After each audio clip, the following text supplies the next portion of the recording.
Abu Dhabi അന്താരാഷ്ട്ര വിമാനത്താവളത്തിലെ കാഴ്ചകൾ കാണാൻ പൊതുജനങ്ങൾക്ക് അവസരം. യാത്രക്കാരല്ലാത്തവരെയും വിമാനത്താവളത്തിലേക്ക് പ്രവേശിപ്പിക്കുമെന്ന് അധികൃതർ അറിയിച്ചു. 8 ആഴ്ചയാണ് വിമാനത്താവളം പൊതുജനങ്ങൾക്കായി തുറക്കുക.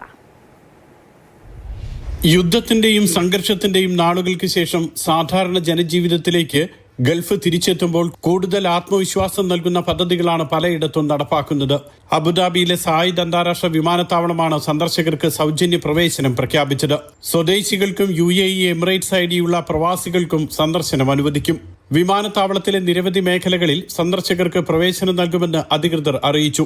ഇതോടൊപ്പം ഡ്യൂട്ടി ഫ്രീ, കോഫി ഷോപ്പുകൾ, റെസ്റ്റോറന്റുകൾ എന്നിവയും ഉപയോഗിക്കാം. വിമാനത്താവളം സന്ദർശിക്കാൻ ആഗ്രഹിക്കുന്നവർ QR കോഡ് ഉപയോഗിച്ച് പേരും മറ്റു വിവരങ്ങളും രജിസ്റ്റർ ചെയ്യണം. പേര് രജിസ്റ്റർ ചെയ്യുന്നവർക്ക് ഡിജിറ്റൽ പാസ് ലഭിക്കും. ഇതുപയോഗിച്ചാണ് പ്രവേശനം. സന്ദർശനം പൂർത്തിയാക്കി തിരിച്ചു വരുമ്പോൾ ഡിജിറ്റൽ പാസ് തിരിച്ചു നൽകണം. ലാപ്ടോപ്പ്, ടാബ് തുടങ്ങിയ ഇലക്ട്രോണിക് ഉപകരണങ്ങൾ അനുവദിക്കില്ല.